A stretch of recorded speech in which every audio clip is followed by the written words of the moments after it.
Chers spéculateurs, bonjour et bienvenue dans cette vidéo hebdo du samedi. Alors, point sur le XRP cette semaine, puisque je ne l'ai pas fait la semaine dernière. On m'a demandé, oui mais Cédric, t'es sorti de position sur tes cryptos. Donc moi, mes cryptos, c'est essentiellement du Bitcoin. Toutes les positions spéculatives que j'ai prises sur le Bitcoin, out. J'en ai encore en fond de portefeuille, mais ça c'est pour équilibrer mon patrimoine à moyen long terme. Mais pour toutes les positions spéculatives, je suis out. Je suis prêt à re-rentrer dessus si dans quelques semaines on a quelque chose de propre qui se met en place. Mais en attendant, je suis out. Sur le XRP, il y a encore du potentiel à mon sens sur les prochaines semaines. C'est pas parce que sur le Bitcoin on corrige que c'est la fin du bull market, et encore moins que sur les altcoins tout va s'effondrer. Donc là je vais vous faire une analyse un petit peu plus poussée de ce qui est en train de se passer sur le XRP. On va partir vraiment sur du très long terme et avancer sur du court terme. Je vous rappelle qu'il est extrêmement important de prendre toujours de la hauteur avant de faire un zoom et de prendre une position et d'analyser cette position. Sinon vous serez systématiquement assujetti, l'esclave des émotions que le marché vous procure. C'est pour ça que toujours faire des analyses sur du très long terme et ensuite de revenir sur du court terme, c'est vraiment la base si vous voulez faire de la spéculation. Deuxième chose, on a le Nasdaq qui est en train de partir sur un phénomène de potentielle bulle, chose qui n'est pas le cas sur le Bitcoin à mon sens, mais qui est en train de se mettre en place potentiellement sur le Nasdaq. Donc on va analyser ça, on va voir quelles sont les potentialités de cette bulle sur le Nasdaq, et vous allez voir que au final le loup ne se cache pas là où on le croit. Là actuellement, pour moi, le Bitcoin est pas dans une situation de bulle, alors que le Nasdaq il est en train de faire sa grande entrée dans une situation de bulle. Donc on analyse ça ensemble dans cette vidéo. Allez, on est parti pour l'analyse du Bitcoin, notre cher Bitcoin qui fait couler beaucoup d'encre, et c'est de l'encre extrêmement émotionnelle. En ce moment, entre ceux qui sont bullish à 100%, ceux qui sont bearish et qui annoncent tout simplement l'écroulement du Bitcoin, et ceux qui sont des spéculateurs, c'est-à-dire c'est censé être notre communauté, hélas tout le monde n'est pas dans cet état d'esprit-là, qui ont pris des positions très bas dans le cycle, et qui là ont revendu autour d'une zone à risque. L'idée en spéculation, c'est pas d'aller acheter un point bas et de chercher à revendre un point haut. Ça, on le laisse aux boursicoteurs qui passent leur temps à perdre de l'argent. Nous, en spéculation, je le rappelle, le but, c'est de faire des trades qui sont fortement gagnants et de se retirer du marché quand on a potentiellement soit un sommet de marché, soit une zone de risque. Et là, actuellement, je le dis, je le répète, ceux qui attendent des bougies vertes là pour dire Cédric, c'est n'importe quoi ce que tu racontes, le Bitcoin va repartir comme ça en ligne droite sur la stratosphère. J'aimerais bien, honnêtement j'aimerais bien, mais là ça ne marche pas comme ça les marchés financiers. Donc je vais vous resituer un petit peu l'histoire. Sur le très long terme, je vous ai tracé un énorme canal. On est censé se diriger sur cette zone haute de canal. Alors, est-ce qu'il est bien tracé, est-ce qu'il est mal tracé? Peu importe. L'idée, c'est que le Bitcoin, à chaque fois, se comporte comme une bulle spéculative. Et les bulles spéculatives, c'est des mouvements d'accélération de tendance vers ce qu'on appelle du climax run et de l'hyper-climax run. Donc, je le rappelle, c'est un mouvement parabolique, comme ça. Vous voyez, la tendance s'accélère de plus en plus jusqu'à la fin, montrer quelque chose de quasiment vertical. Et là, je suis sur un graphe en logarithmique. Si je vous passe ça en graphe linéaire, c'est carrément, on envoie Thomas Pesquet sur Mars. Donc, vous voyez que même sur un graphique logarithmique qui est censé quand même nous tasser ces mouvements verticaux, on voit qu'il y a une grosse verticalité, et ça c'est annonciateur du fin d'une bulle. Est-ce qu'on a ça actuellement sur le Bitcoin? Absolument pas. C'est pour ça qu'à mon sens, on n'est pas sur le top de marché de ce cycle. On est simplement sur un mouvement qui s'est affaibli et qui risque d'entrer dans une correction tout simplement. Et cette correction, on n'a absolument aucune idée de l'ampleur qu'elle peut prendre. Ça peut très bien rester sur les niveaux actuels, c'est-à-dire se balader autour des moins 26% depuis la cotation actuelle, mais aussi on peut très bien aller chercher le bas de ce canal et aller chercher du moins 44, moins 45% depuis les niveaux de cotation actuels. Donc tout simplement pour cette raison, moi j'ai décidé en bourse spéculateur de clôturer mes positions, hein, je vous le rappelle encore une fois, hein, mes positions ont été clôturées ici, là, sur ces niveaux-là, des niveaux qui sont ceux actuels. Hein, et là, actuellement, on est dans une vague de hausse au sein d'une correction. Hein. Les vagues de hausse au sein des corrections font en général ils font une vague impulsive, une vague corrective, une vague impulsive, ce qui est censé nous donner un petit wedge, hop, et ensuite on est censé repartir vers le sud. Donc on va voir ce qui se passe au cours des prochaines semaines. Honnêtement, je suis comme vous, hein, ceux qui maintiennent leur position, les holders, j'espère comme vous qu'on ne va pas aller chercher jusque-là parce que là ça va créer beaucoup d'émotions, ça va devenir très sentimental, il va y avoir beaucoup de panique. J'espère qu'on va rester sur une consolidation qui sera propre et bien organisée avec un beau triangle ou avec une belle tasse séance, hein, voilà, quelque chose qui ressemble. Alors attendez, parce que là, sur TradingView, on a carrément des outils pour dessiner, ce qui est absolument génial. Voilà, j'espère qu'on aura quelque chose de comme ça et puis boum! Mais en tout cas, voilà, le scénario que je vois se dérouler actuellement est celui d'une correction avec stabilisation, avec et bien derrière tout simplement une reprise de la tendance moyen-long terme. Donc si je vous passe ça en hebdomadaire, vous allez peut-être mieux y voir. On va montrer ça d'un point de vue des bandes de Bollinger. Donc là, l'idée, alors je crois qu'il y a un CTRL-ALT-I, voilà, qui permet de tout retirer. Donc là, l'idée, hein, c'est simplement de voir que la bande de Bollinger supérieure hebdomadaire et celle inférieure sont en train de venir s'agglutiner autour des coups à toute vitesse. Hein. Chaque semaine qui va passer, les bandes de Bollinger vont venir s'agglutiner autour. Et c'est là où on va voir normalement une belle séance ou un beau petit triangle se former. Et ensuite, si ça casse par le haut, on pourra repartir de plus belle, chasser eh bien les niveaux nordistes. Alors, on m'a demandé des news du Ripple. Donc, le Ripple, je vous affiche un graphe en hebdomadaire à très long terme. Donc, vous voyez que là, on a une très large base. Hein. C'était juste avant le dernier bull market, l'accélération du bull market. On a eu boom ici pendant le milieu de l'année 2017. Une série de 2 vagues très très très fortes et en janvier 2018 on a eu le climax un petit peu après que le Bitcoin lui ait fait son plus haut pareil. Ah non d'ailleurs ça devait être à peu près sur les mêmes endroits, mi-décembre, début janvier. Donc ça a évolué avec le Bitcoin. Ensuite, on a eu cette grosse base ici dont on s'est tout simplement libéré là pendant la semaine de milieu du mois de novembre 2020. On a eu ensuite la SEC, hein, la police des marchés financiers américaine qui est venue déstabiliser, créer un petit peu de volatilité, enfin même énormément de volatilité sur le Ripple. On a tiré sur l'élastique, on l'a tendu, on l'a lâché et il est reparti comme une balle. Voilà, sur sa première résistance, deuxième résistance. Vous voyez qu'à très long terme, tant que le bull market reste en force hein, sur le Bitcoin, chose qui pour le moment est toujours le cas, hein, on a des objectifs hein, sur le Ripple qui peuvent aller assez loin, assez haut. Mais en l'occurrence, à très court terme, hein, on reste sur quelque chose de réaliste, hein, c'est-à-dire la zone ici, la zone des 3 $. Ah oui, j'en profite pour dire du coup sur TradingView, pour faire plaisir aux puristes, hein, j'ai passé tous les graphes en USD, c'est-à-dire bon, en même temps ça change pas grand-chose, hein, c'est exactement les mêmes patterns, hein, parce que qu'on analyse un actif extrêmement volatile contre du dollar, contre de l'euro, contre du yen, ça ne change rien du tout. La volatilité est tellement forte sur les cryptos que c'est pas les 1 ou 2% de variation mensuelle sur l'euro contre le dollar qui va changer grand-chose au graphique. Mais donc, bref, voilà, j'en ai profité pour, comme je réorganise tout hein, pour cette vidéo hebdo, j'en ai profité pour passer la petite liste de cryptos contre des dollars.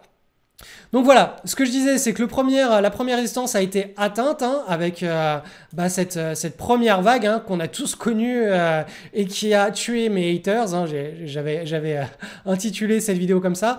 Et là, on est en train de consolider pour très probablement aller chercher une nouvelle vague. Donc je vais vous montrer, je vais vous passer le graphe en journalier. pour que vous voyez un petit peu ce qui se passe. Donc vous voyez, on a ce beau canal là. On a ici très probablement un triangle ou une tasse avec une anse qui est en train de se former. Donc affaire à suivre, hein, on verra ça au cours des prochaines semaines. Mais si je vous affiche ça d'un point de vue des bandes de Bollinger,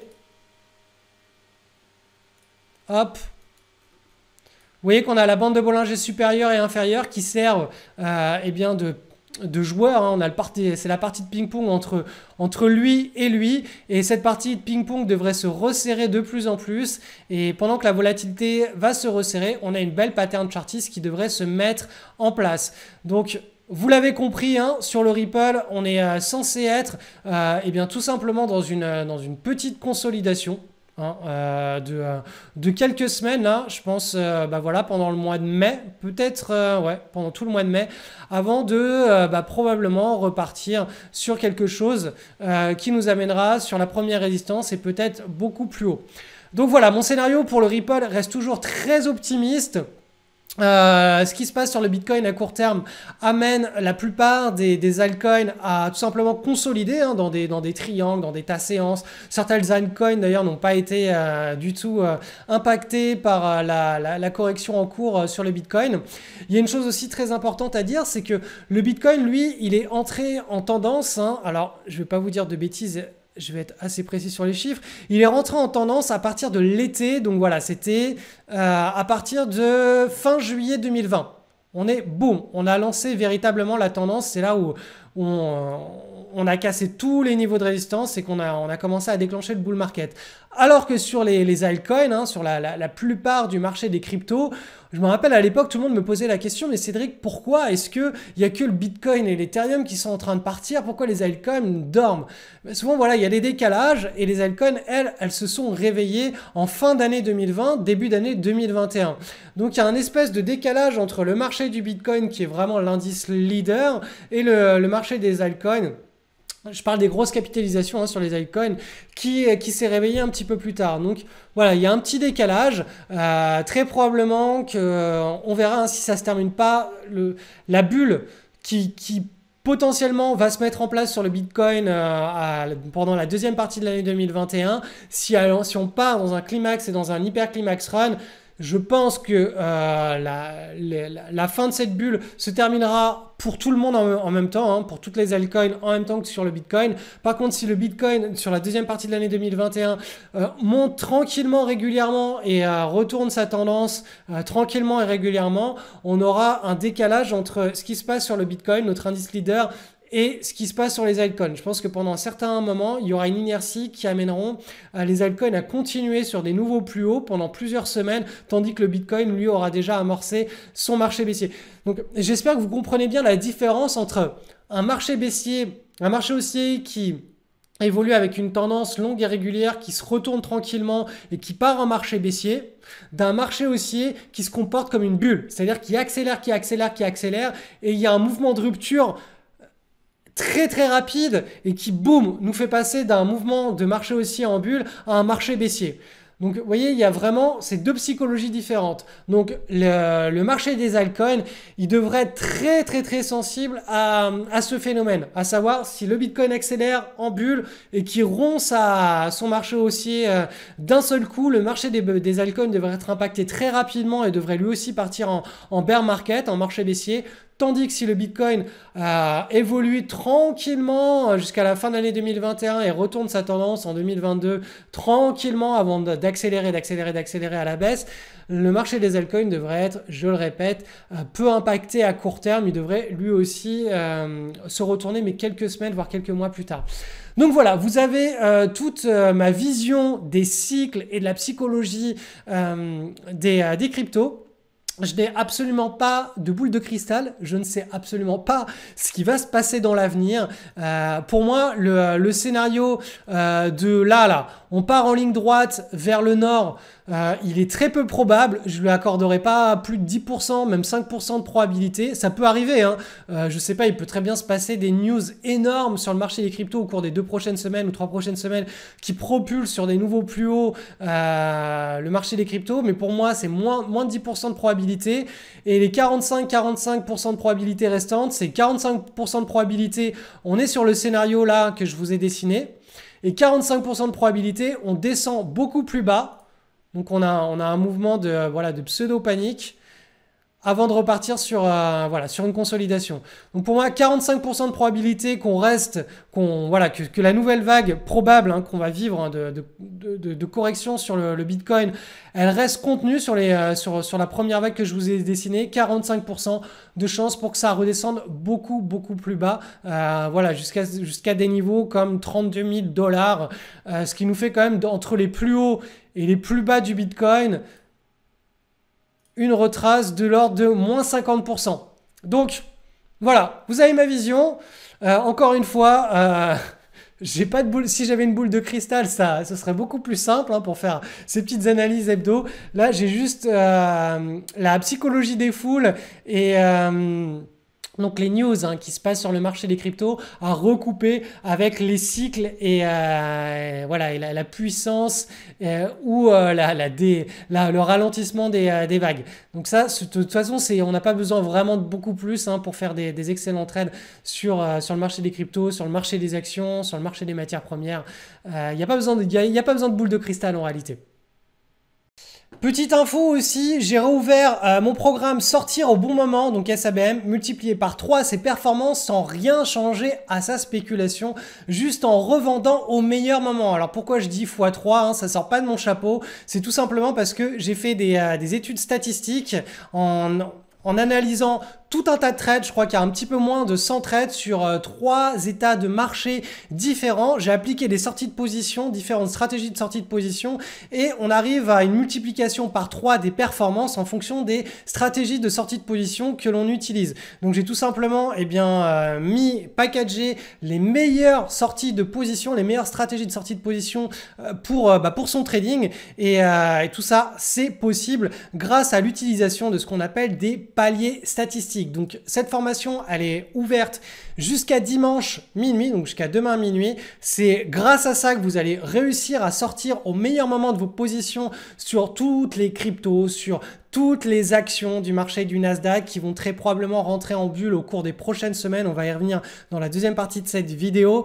Mais voilà, sortir de position, c'est le moment où les gains que l'on voit, qui sont virtuels, qui sont affichés sur son compte, on arrive à les concrétiser sans être en mode espoir. Là, actuellement, j'en vois beaucoup qui sont en mode espoir que le Bitcoin, il va monter en ligne droite vers le nord. C'est possible, mais cette occurrence, si vous la multipliez par 1000, si vous faites 1000 trades comme ça, sur tout un tas d'actifs, il est très peu probable que ça arrive à chaque fois. Et donc, du coup, la plupart du temps, vous allez simplement rendre toutes vos plus-values au marché sans savoir quand sortir de position.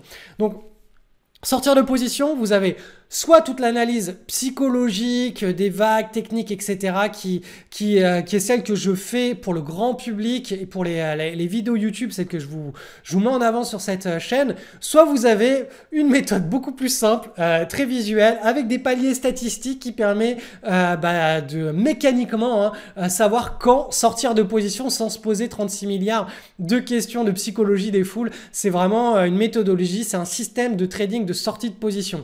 Donc tout ça est disponible sur cette page, le lien est juste en dessous de cette vidéo et c'est ouvert jusqu'à dimanche soir minuit.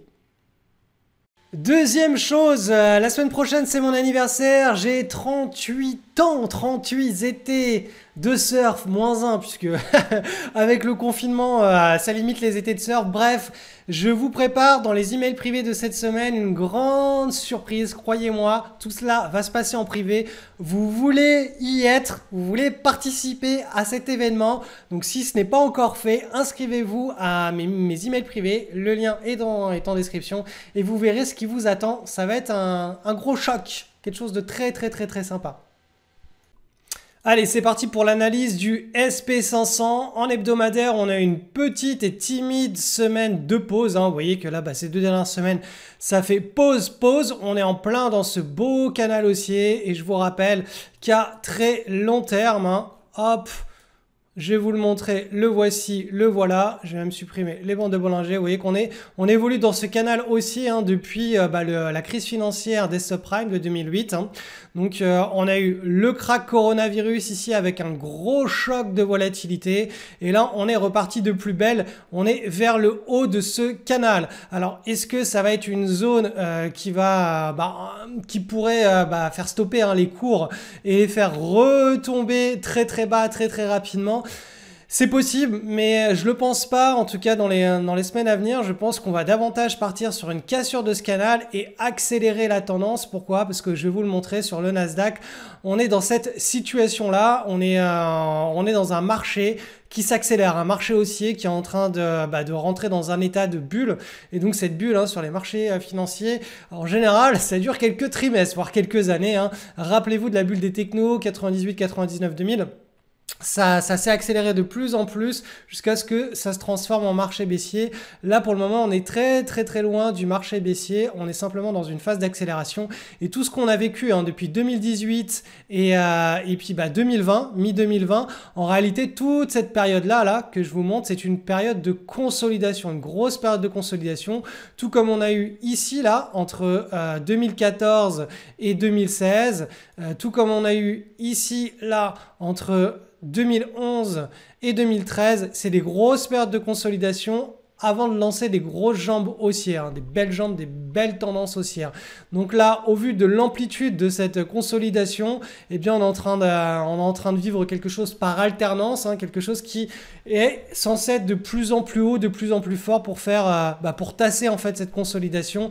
Donc là, ma vision des choses, alors je suis un grand optimiste, mais l'impulsion qui a été donnée là à cette première vague est tellement forte, elle vient contrebalancer la baisse du coronavirus, que voilà, quand on donne une grosse impulsion très très forte, derrière, si on a un vrai marché haussier, il devrait partir très haut, très très loin. Donc affaire à suivre. En tout cas, pour le moment, les seules choses à surveiller à très court terme, ça va être cette zone-là, la zone supérieure du canal, là, autour des 4300 points sur le SP500, 4400 points. Ça pourrait être un point dur qui nous amène à corriger et à faire une petite consolidation de plusieurs semaines, voire 1, 2 ou 3 mois avant de repartir de plus belle. Donc voilà, on a un scénario haussier. Sur le daily, je vais vous passer ça en daily. Pareil, on va supprimer les bandes de Bollinger. Donc vous voyez, sur le daily, depuis le mois de novembre, on a ce beau canal. Hop, on a eu un premier tempo ici. Là, on est en train d'installer un deuxième tempo qui est avec un peu plus de momentum. Donc voilà, on est, comme je vous l'ai dit, on est dans la tendance. En principe, pour les prochains mois, on n'a pas trop de... Enfin là, pour le moment, il n'y a pas de signaux alarmistes. On a une petite consolidation ici. Tac. Mais on n'a pas de rupture par le bas, on n'a pas de cassure par le bas d'une consolidation, on n'a pas de cassure par le bas de ce canal-là, ni de ce canal-là, donc on n'a absolument aucun signal qui pourrait nous alarmer. Pour le moment, ça suit sa route vers le nord. Alors, sur le Nasdaq, on a eu là aussi une petite semaine de consolidation, donc ça fait 2 semaines, on est en pause dans cette nouvelle vague impulsive. Je vous rappelle qu'on a dépassé les plus hauts ici, donc là la consolidation, moi je m'attendais à une consolidation un petit peu plus longue. En réalité là on est carrément parti dans une vraie vague de hausse impulsive. On suit un petit peu ce que fait le SP500, même si le Nasdaq a pris un petit peu de retard là ces dernières semaines. Si je vous montre, regardez, depuis la crise des subprimes, on a un magnifique canal haussier là, donc on est sur de l'hebdomadaire, chaque barre, chaque bougie est une bougie hebdomadaire.